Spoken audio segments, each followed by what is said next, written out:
Starting lineup, uniforms, and apparel present the WOA Senior AA Men's Hockey League podcast. Hello once again, everybody. Andrew Rogers here, the host of the WOAA Senior AA Men's Hockey League podcast. This is episode number 24. Want to thank off the top Mitch Scott of Starting Lineup Uniform and Apparel.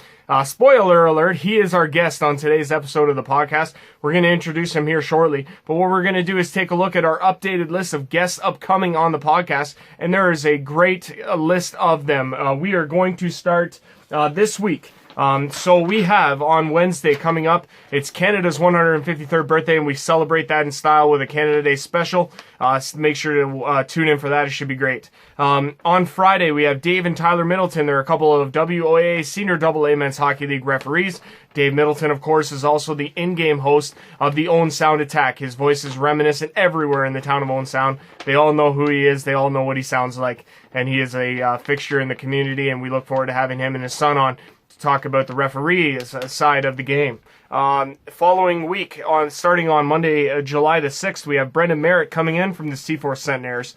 Then on the 8th, Wednesday, we have Mark Rosick and Chris Dobinson from the Elora Rocks. And then on Friday the 10th, we have Jordan Turcott and Gatlin Burt of the Ripley Wolves. The following week, on the 13th, is Reed Simmons of the Shallow Lake Crushers. We have Curtis Ron coming in from the Milverton Four-Wheel Drives. And then we have General Manager Bill Ryan of the Tilsonburg Thunder. Moving on to the following week, the week of the 20th, we have Andrew Boyle and Justin Graham, number 8 Justin Graham, from the Durham Thundercats. Justin Graham added to that episode with Andrew Boyle. That comes your way on Monday, July the 20th. Wednesday, July the 22nd, Gord Lamont comes in from the Saugeen Shores Winterhawks. He is the president. He is an unbelievable person. He has his own apparel shop as well. And it's a graphic design store in it's Gord's Imprints and I know that. Anyways. We'll talk to him. We'll talk to him about the Winterhawks, and we'll talk to him about that. But then on the Friday, July the 24th, our final confirmed guests, we have Brock Hare and Colton McGuire of the Shelburne Muskies coming in. It's going to be great to speak with them. An unbelievable lineup of guests coming up, and we have an unbelievable guest for you today on today's episode of the podcast, number 24, WOA Senior AA Men's Hockey League podcast. He is a former player in the WOAA. He played 2 seasons for the Shelburne Muskies, and he is a very popular person within the WOA community and amongst the players and the people. So we look forward to speaking with him, and we're going to introduce him at this time. Please, welcome and join me in welcoming our guest today from Starting Lineup Uniform and Apparel. He's the creator. His name is Mitch Scott. I'd like to welcome in my guest on today's episode of the podcast, episode number 24, WOA Senior AA Men's Hockey League podcast. He is the creator of our presenting sponsor. He runs Starting Lineup Uniform and Apparel. Does a wonderful job there, and we're happy to have him on board with us with the podcast, and we're happy to have him as our guest today, Mitch Scott. Mitch, thanks for being on the podcast. Welcome. For sure. Thanks a lot for having me on, Andrew. Can't say enough good stuff about you and the work that you do, and we're really happy to have you along board, so that's awesome. First want to get that out of the way. Second thing, again, I ask everybody about how they're doing with this whole COVID thing. I know everybody's been impacted differently. I just wondered if you could speak a little bit about how it impacted you. I know with the business, it must have altered some things. How you doing with the home life, everything? How you been? Yeah, it's been kind of unusual times. As someone who still plays sports quite often, sucks because there's nothing to do. But on the business end of things, it was actually at the start of it was kind of a blessing in disguise because we had about 1,000 projects for the business that we needed to get done, and we just didn't have time for it. And when this all started, I figured what better time to take advantage of this sort of downturn. We didn't really know how it was going to last, and the future looks great for our business now because of everything that we've put in place for it. But we lost. We're down over 50% of where we were at last year.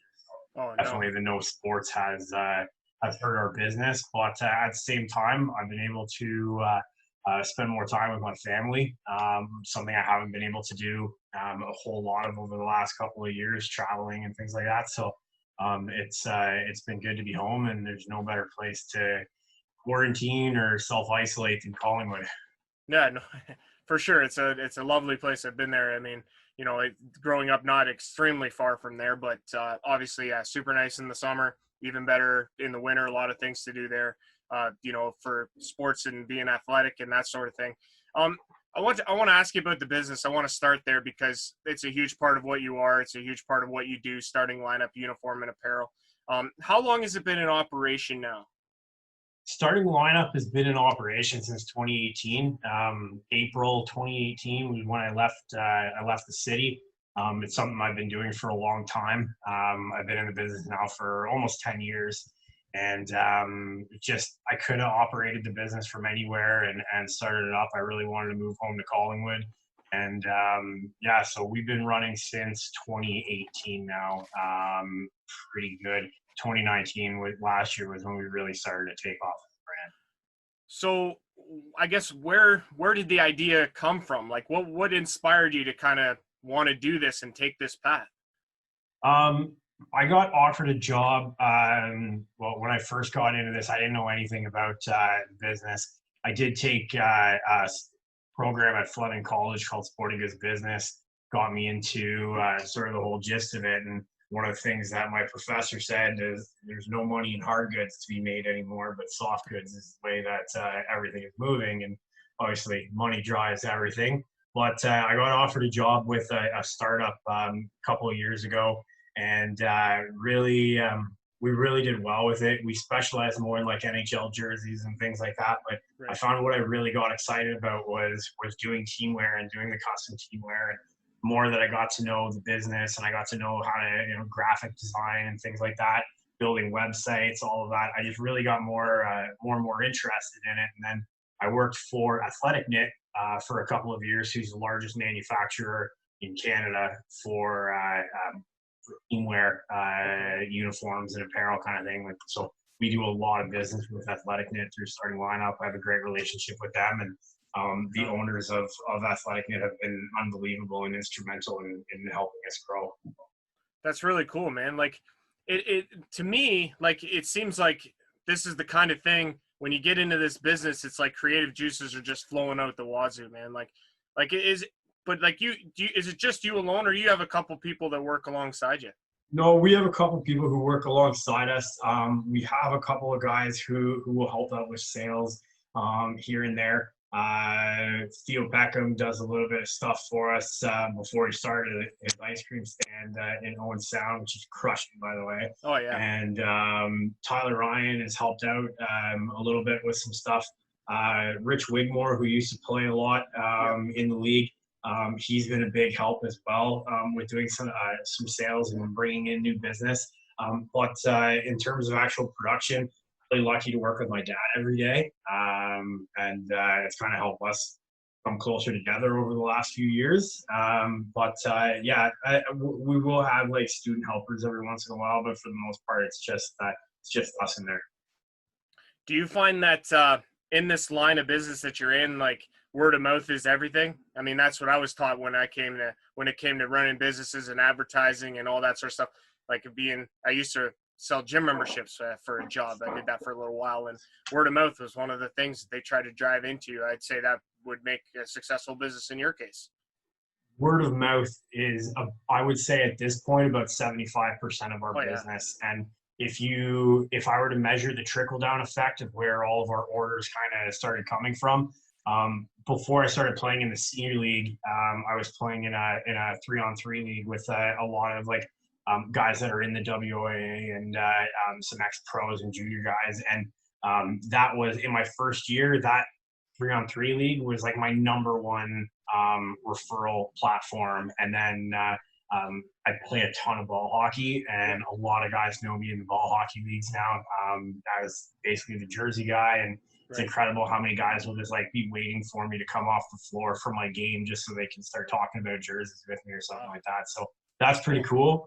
Just knowing that word is spread that much. about the business. So yeah, word of mouth is, I would say, about 75% of where our business comes.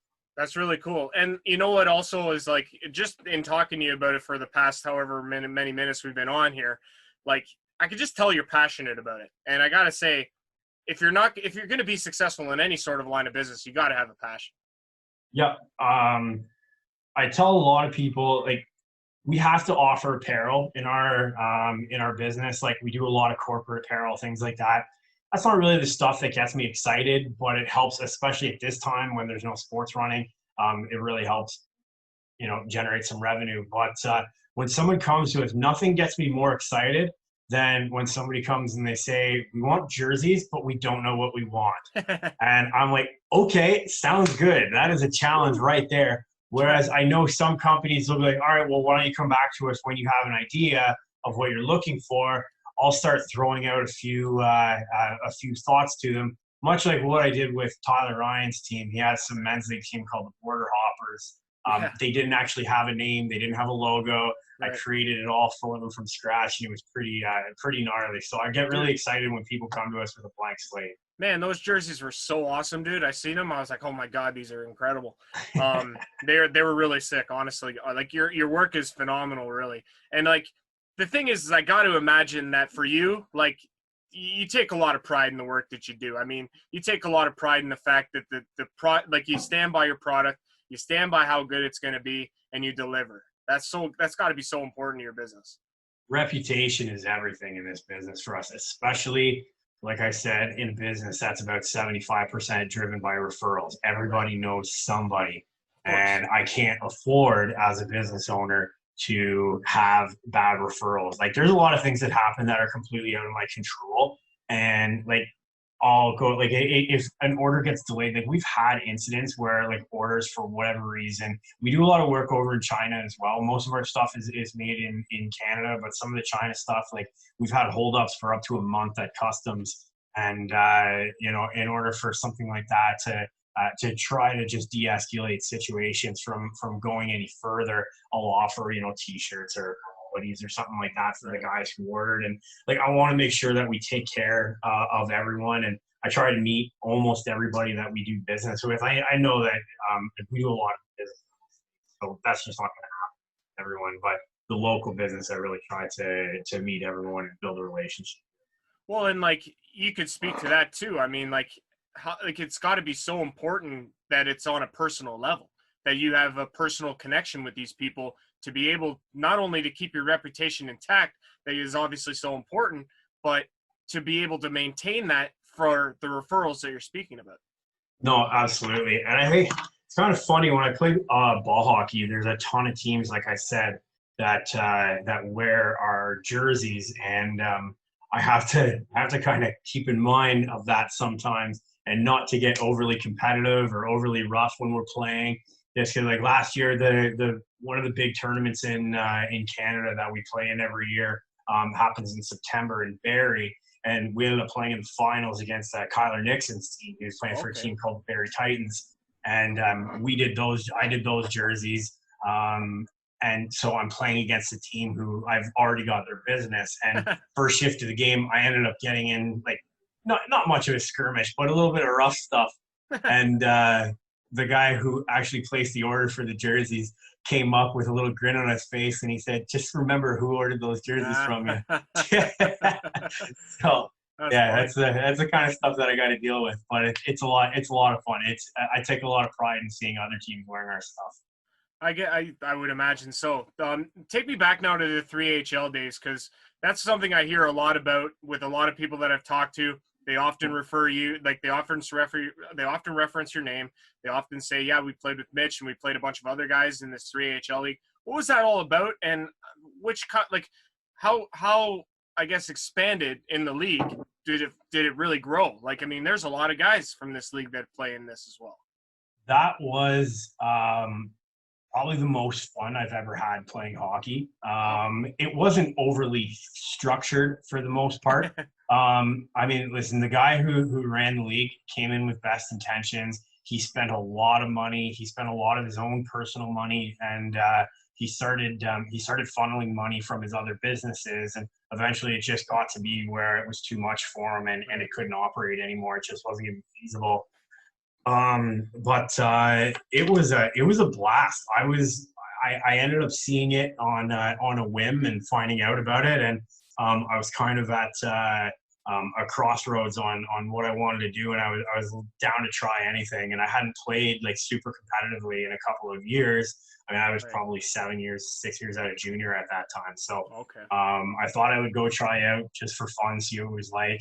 I ended up making a team. They asked if I was interested in running one of the teams, and then I just started meeting a lot more of the guys from there. And I think the first tournament that we had, we played at Maple Leaf Gardens at Ryerson's rink, and the competition was okay. There was a couple. Theo played in the league. A couple of other guys from the WOAA were there, but there wasn't a ton of pros. And then every tournament, more and more pros started getting added to the roster. And then come year 2, by the end of the when the league eventually folded and closed up operations, there was every team had at least one guy who was either drafted or played in the NHL. So that was my team. I was helping run the team based out of London. We had Charlie Stevens, who played for Colorado. We had Jason Williams, who won the Stanley Cup with Detroit. We had Steven Sanza from Clinton. Only played a handful of games with us, but I mean, we didn't play a whole lot year 2 anyways. But it was an absolute blast. I met a lot of great people through that. And that was kind of why I decided to go play in Shelburne the next year and try to play senior. We're going to get into Shelburne in a little bit here. I just have one last question for you about this 3HL league. Is there like a particular story or memory that you have that was particularly funny that you could share with us about that? Well, geez, there's a whole bunch of them. Well, just we had a tournament. We had a tournament in Collingwood that I helped run, and we had a pretty good turnout for that. But I think that was maybe our 4th or 5th tournament of the year. And I mean, it's a 15,000 winning team, took home $15,000. So I mean, it was nothing to like, people were making decent money off that. Sure. I think one team split like 30 grand or something like that. But the rules were still new, and because the league was just kind of thrown together on a whim, there wasn't any like official rule books or anything like that. And there were certain instances where like referees didn't know what to do. The convener of the league was like, I don't really know. He wasn't really a hockey guy. He was more of a business guy. And so there was no one really to make just decisions. So anyways, we had one tournament in Collingwood. We were playing, I think we were playing Newmarket, and they had Jimmy Sargent was their goalie. He was a Hobie Baker finalist from Mercyhurst. And he ended up getting hurt. One of the prior games before that, Rich Wigmore's team, he was playing for London. They lost in their first game, and he's already undressed, and he's about 4 beers deep up in the lobby. And they need a goalie, and a couple goalies had already left that had lost, and the guys that were still there didn't want to come play for another team. Sure. Rich is the only one left, and he goes to put his gear on, and he's about 4 beers deep. We're winning. I think it was 3-1 or 3-2 at this point. And Wigmore comes in full of beer and just shuts us down. They score a couple of quick goals, kill all of our momentum when Jimmy got hurt. And Rich ended up playing, I think, 3 more games after that for Newmarket, and they ended up winning that tournament. Unbelievable. He's going to hate me for telling that story, but I don't care.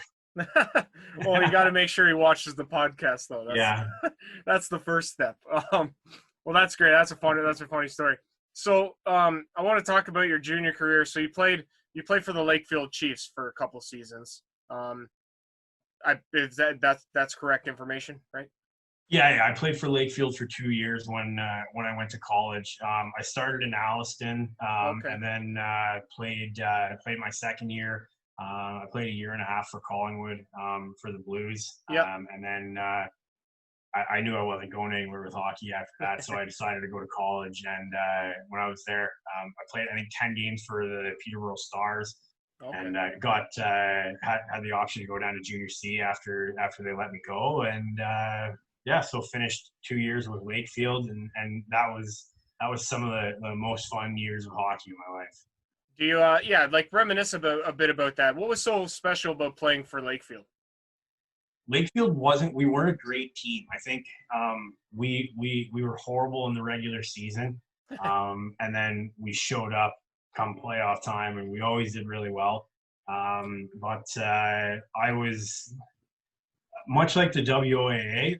I knew quite a few guys across the league, Right. just through different networks, and it's always fun playing against guys that you know. And Of course. I've there's a couple of guys who I'm really close friends with now, and guys I literally battled against every night are now really close friends of mine. So playing with Lakefield was good. Trying to think, oh man, that was a long time ago. Yeah, 08 to 08, 09, and 09, 10. Wow. Yeah, crazy, right? 10 years at least. Yeah, but Lakefield wasn't the organization that they are now Right. back then, but it was still a lot of fun playing with that team. Cool, man. And then let's get to the bread and the butter of it. Your time with Shelburne. Take me back if you can and recall what it was like for you when you first got into the league, and I guess what was your initial reaction to being at that level and being how did it kind of come together? After the first season of the 3HL, I knew that I wanted to try out for senior. I was living in Toronto at the time, and Shelburne was the closest senior team. It was about a 45-minute drive going up the 410 to get there. And there was about, I think, 7 of us that were coming from the city, so we were all carpooling, which made it pretty easy. I went, tried out, and I had a lot of fun that first year. We had a good team. It was a really good group of guys, and ended up having a couple of my other friends come play on the team for the second year. But I more just wanted, when I went out, I more just wanted to prove to myself that I could still do it. I think I was 29 at the time, and it was becoming a much younger game, but I just kind of wanted to prove to myself after playing in the 3HL that I can still play a little bit at that level to an extent. So in the couple seasons that you did play for Shelburne, was there anything that stuck out to you as a high point? As a high point, I got to have a lot of great competition. I really liked a lot of the guys in Shelburne. Chris Greer, the captain. I mean, you couldn't ask for a better guy to have as a captain. I didn't know him at all when I got there. I didn't know a whole lot of the guys there. I never really played against any of them before, and they were quite a bit younger, some of them. So it was more a learning curve. But Chris Greer and I would drive to some games, and man, the stories that guy has is something else. He's an absolute beauty. He's awesome. And Chris Dobinson, who's one of my best friends, was on the team, so he made it a pretty easy transition. Yeah, no, it was such a great time having Chris on the podcast. He was just a fantastic dude to talk to. And then, we got Chris Dobinson coming on the podcast, I believe next week he's coming on. Oh, man, he's something else, eh? Yeah. No, he's a character. I love him. I love him to death. But, so you played 2 years, and then I guess why leave the game? Like I said, I kind of more wanted to prove to myself that I could still do it in that first year, and I had a lot of fun. And then partway through that year, well, actually the end of that year is when I after my first year is when I started starting lineup. I moved home to Collingwood from Toronto at that point, and once we really started to get a lot more busy with the business. Keeping in mind at that point, it was pretty much just me doing everything on the business. It became more of like a chore to go to practices on Tuesday night. I felt guilty not going to them because Hoagie did such a great job putting together practice plans and I mean, his matches were really great, and that's why I think he did so well this year. Yeah, it just there was a couple points where I think we were playing against Seaforth earlier partway through the year, and there was I think they had like a 22 or 23-year-old kid, and he was we're playing one-on-one against each other. I'm a defenseman, so I'm skating backwards, he's skating forward, I'm trying to close the gap, and then all of a sudden he just turned on the jets at a whole nother speed and caught me flat-footed, and I'm like, I'm starting to get slow out here. And anyways, then we were playing Elora in the playoffs in the A side that year, and me and another guy went full speed into the boards, and I went back first into the boards, and I had a hard time walking for a couple days after that, and it was time. I wasn't going to be able to commit fully anymore either, and it just wouldn't have been fair to other people who wanted to play. I don't want to take a card from somebody who is a lot more deserving and a lot more committed than I was. And I had 3 of my best friends were on that team my second year, and just because of everything I had going on, it just really wasn't fun for me anymore. The drive to like a Milverton or Tilsonburg on a Friday or Saturday night from Collingwood, it's a pretty drive. So it's a heck of a drive. As much as I love the league, I had a ton of friends that were in the league, and I think going to games knowing that I was playing against some good friends, that was the best part of the league, and I think that's what a lot of other guys really like about it. Would you say then that that's a lot of what you missed last year when you didn't play? Yeah, I mean, I definitely didn't miss the driving, but I missed. Sure. I kind of wish that I could have had the opportunity to play against someone like Dobby. Sure. For Elora, because I always like playing against guys like that. Whenever we played against Wigmore and Tavistock, Luke Balesha was there, Spencer McCormick, guys like that. I had a lot of fun playing against them. You kind of elevate your game a little bit. Sure. But I think that's what I would miss the most about that. But I had so much else going on with ball hockey that the hockey was there. I get it. I mean, if you're time strapped and your time like constrained as it is with whatever you got going on the side, like this league, it does require a lot of commitment, and it does require a lot of attention. And if you don't have it at the end of the day, it's like, man, it's a tough thing to balance. I will say this about Shelburne too is they have 2 women who help run their team, Pam and Carrie, and I'm sure you know them a little bit, but you couldn't ask for 2 more dedicated people to run a hockey team. Just absolutely. incredible women who do a fantastic job, and they don't have to. I mean, they're there just because they love the game and they love the Muskies and they love their town. They're pretty much the reason why they do the cancer game every year. Right. And it was cool doing the jerseys for those games. And seeing the crowd completely sold out when we had those. So I'll definitely miss those games because those were an absolute blast. But Pam, Carrie, Barry was incredible, and definitely miss that. They are a world-class organization over there, and they do things so well. And a lot of people could learn from the dedication and the time and effort that they put in, all 3 of them, and then from top to bottom through the whole organization, like just world class all around. And it was really a treat to be able to, be around for 8 games last year with them. That was really cool. Yeah. Now, if I was to come at you and I was to say, hey, Mitch, I got a guy, he's kind of looking to get into hockey, some sort of competitive natured league or whatever. He's just kind of fresh faced out of junior. Could you tell him a bit about this league and, say like, sell him on it? What would you say to him? This is, how would I put it? The league is a blast. It's a lot better than paying for men's league.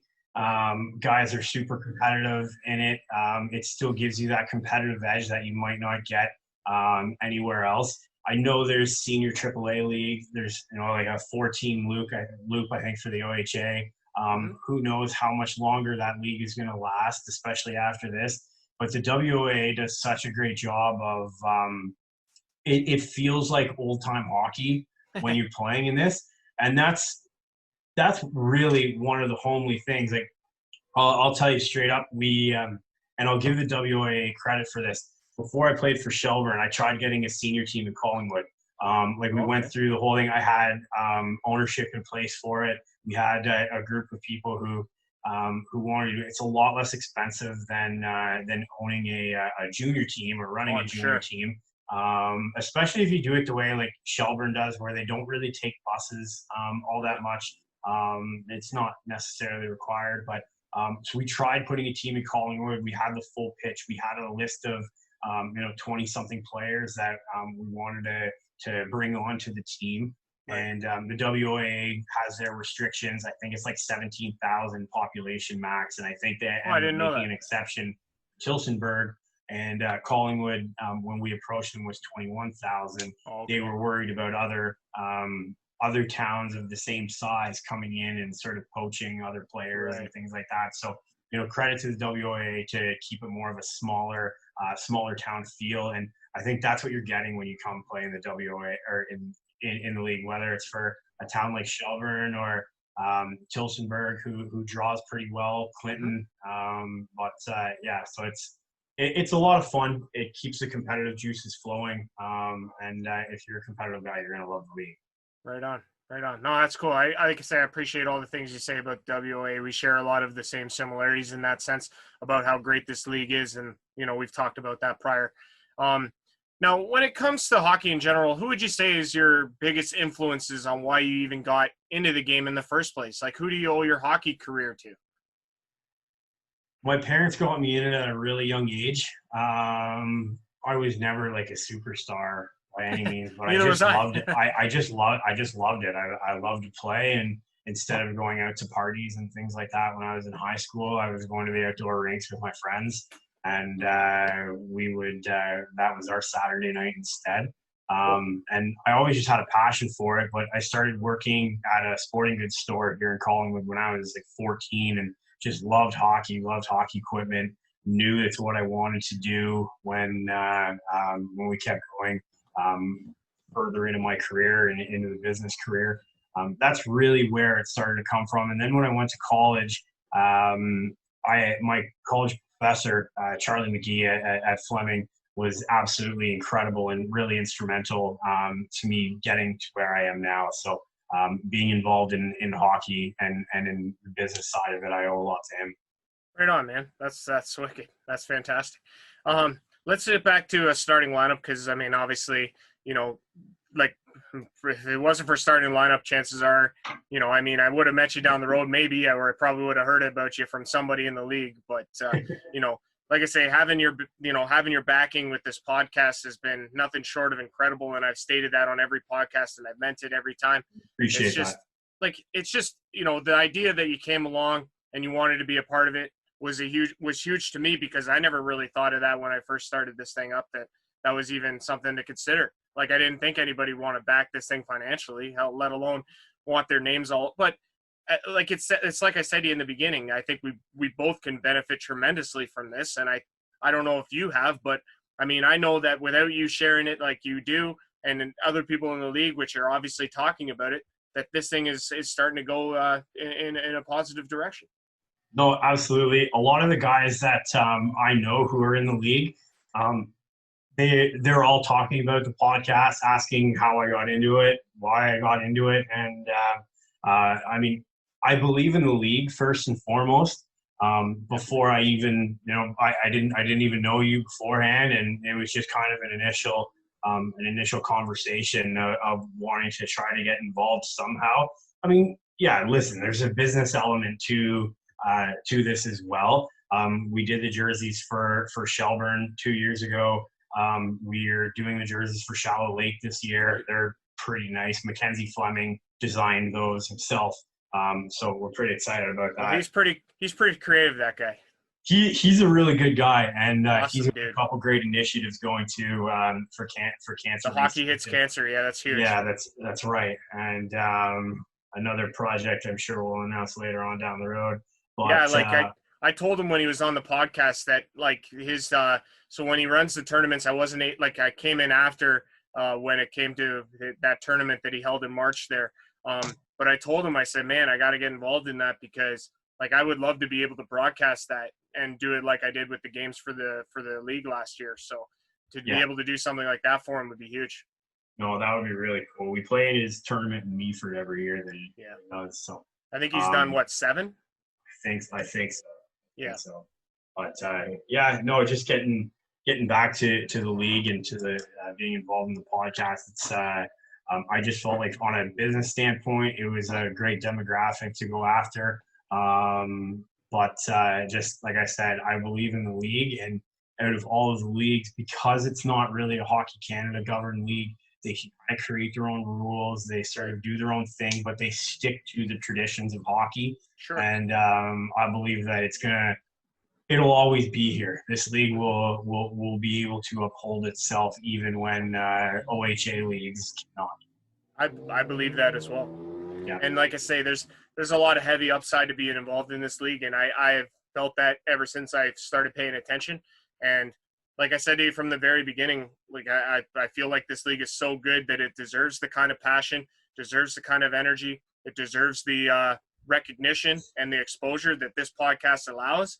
And the other work that I was able to do this past year was extremely grateful for being able to do, but I only felt like it better improved the league in terms of that exposure. And that's really the goal I set out from the beginning. So I think it's only getting better and better. And to be honest, every time I hear something good amongst the guys in the league, or every time they have something nice to say, it's like it's all worth it. Yeah, no, absolutely. You're doing a great job, Andrew.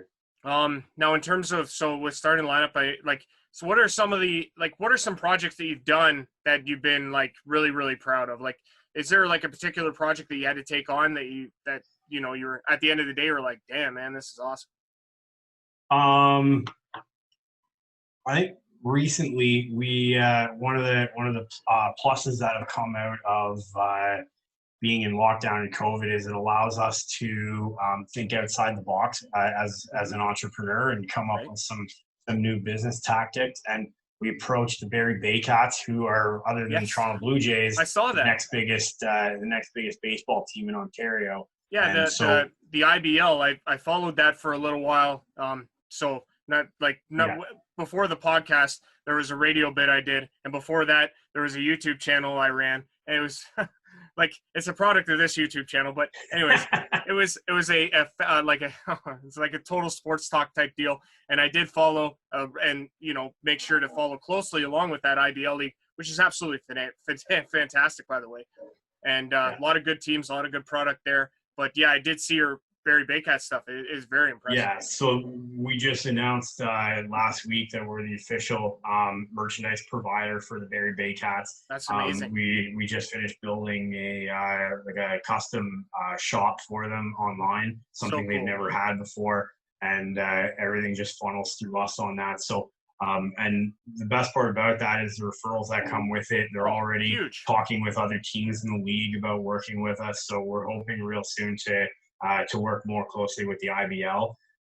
But really in terms of projects, our ball hockey market has been just our reach in that has been really, really exciting for me, because we've gone after a niche that say with the exception of one or two smaller companies, no one's really tried to target. And we've been able to really create a dominant force in the ball hockey industry in Ontario. And we do a lot of ball hockey down in the States as well. Odd states like Iowa, where you wouldn't think there would be much hockey. We do quite a bit of business down there as well. So it's kind of cool. And looking back at it, you go to tournaments and things like that and seeing like a dozen out of the 30 teams there wearing your jerseys, and it's just kind of a good feeling knowing that they're the best looking team out there. Like that's got to be cool though, like, I mean, I would think that would be the absolute shit, just being able to go to something like that, or play an event or play a sport, and you're just looking over there and you're being like, damn man, those jerseys are sharp. Oh shit, look at that. We created that sumbitch, you know what I mean? Yeah, I know. That'd be pretty wicked, right? It's pretty badass. we put our logo placement in the same spot on every jersey, every sublimated jersey that we do on the bottom left-hand side, and just being able to see it there and see the little star poking up, it's kind of a good feeling. So that's it was really cool when we first started, but at the same time, it's also kind of stressful too, because like I said, Sure. I've got to watch what I do in certain cases because I am playing against these guys. But Right. hey, that's kind of where the business comes from. You're hard on the floor and you're a super nice guy off the floor, and the business is going to come from there. So. No doubt, dude. No doubt. So do you have any sort of like, can you give us kind of an idea of what you got upcoming, what you got brewing, or are you allowed to disclose? Yeah. No, we, I don't know how many of our ball hockey people see it, so it's not really the end all be all, but we're really trying to create a community, like a ball hockey community, something that doesn't really exist in our world. And so through our website, all the teams that we deal with, they'll be able to go through, much like an NHLshop.com.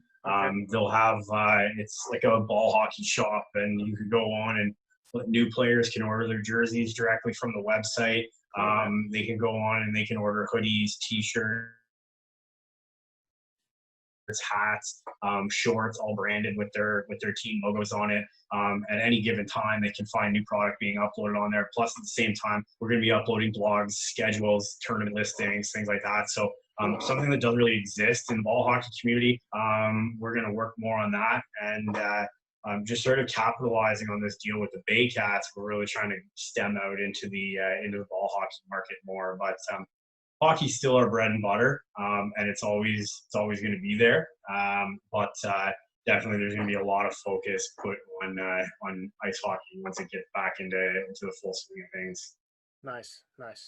Yeah, Mitch, why do you love this game, man? I know why I love it, but what is it that makes it so great to you? Oh Jesus, it's actually a tough question now, because if you would ask me, like 6 or 7 years ago what I loved about it, I would be able to tell you everything. It's, going to the arena, seeing the boys, playing as as competitively as I can, body checking the shit out of somebody. Sure. Ed Gaffney, I hit him pretty good behind the net when I played in Shelburne, and he went to Elora. Man, he's a great golfer. Yeah, I really like it. I miss awesome, him. Dude. But yeah, those were the things that I liked about hockey. But I think what I really liked most about it is what it teaches you as a person.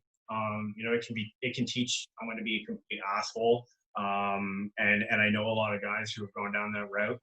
But at the same time, like, it can teach somebody to your work ethic on the ice comes off the ice as well, and that's when you start putting it into your schooling and into your career and into your everyday life, just with your family in general. You become a hardworking person, and a lot of the lessons that you learn from coaches and assistant coaches you take into your everyday life. So I think that's what I like and appreciate the most out of the game. There's certain things about the game right now that I wish that I could change. I wish more people from these smaller towns that the WOA has got more of a look from scouts, because I think there's a lot of guys that are going overlooked in minor hockey up here, and I wish that things would change that way. But sure, just the game in general is just so awesome, and the relationships that you build. I owe everything that I have to this game. That's awesome, man. That was exactly the answer I was looking for. That was perfect. Do you got any last words for us before we let you go? I don't think so. Check out starting lineup uniforms.com. There you go. See, that's what I wanted you to do, is plug your site and tell people where to go. Mitch, that's Andrew Boyle's jersey over my shoulder, by the way. He's actually coming on at the end of the month. He and I traded. Is he coming on with Dobby? No. So Andrew Boyle from Durham, he's coming on with Justin Graham, Shifty, number 8. Oh, okay. Yeah, so that's coming in at the end of the month. Yeah, he and I were in, and Dobby as well. We were in Czech Republic, and they were fortunate enough to play for Team Canada. Yeah, I saw that picture. I played for Great Britain. So. Yeah, I saw that picture that Andrew posted from Facebook. It was like a memory picture he posted or whatever of him playing for Team Canada. I thought that was really cool. But man, they're both unbelievable. Oh, like, that's the thing about this league. Unbelievable people, like top to bottom. And everybody who's been on this podcast has been just unbelievable as well. So, and that includes yourself, Mitch, even though you're not playing now, you're retired, but we still appreciate you anyway. So, Thanks, I want to thank you for coming on and joining us on the podcast. Mitch Scott, starting lineup, uniform and apparel. Thanks, Mitch. Let's get out golfing. Let's do that. Once again, I want to thank Mitch for coming on to the podcast today. It was an absolute pleasure talking with him. He's a great guy. Make sure to check out Starting Lineup, uniformandapparel.com, and take a look at his work. It is absolutely unbelievable, and you will not be sorry. In terms of this week upcoming, like I said, on Wednesday, the Canada 153rd birthday special. You know what? I have an idea of what I want to do, and I don't know if it's going to work or not, but I'm still kind of thinking about it in my head, and I really hope that I can pull something together and that it's going to be exciting. We'll find out tomorrow, Tuesday, and we'll go into Wednesday, and we'll see if we can make something happen. But it should be fun anyways. And then on Friday, Dave and Tyler Middleton coming in, WOA Senior AA Men's Hockey League referees, and referees amongst other leagues. They'll be coming in to talk with us, so we're really excited to have them on as well. So that's going to be this week on the WOA Senior AA Men's Hockey League podcast. Once again, thank you to Mitch for coming on today. Thank you for watching another episode of the WOA Senior AA Men's Hockey League podcast. I'm Andrew Rogers, the host, saying so long, and we will see you on Canada Day.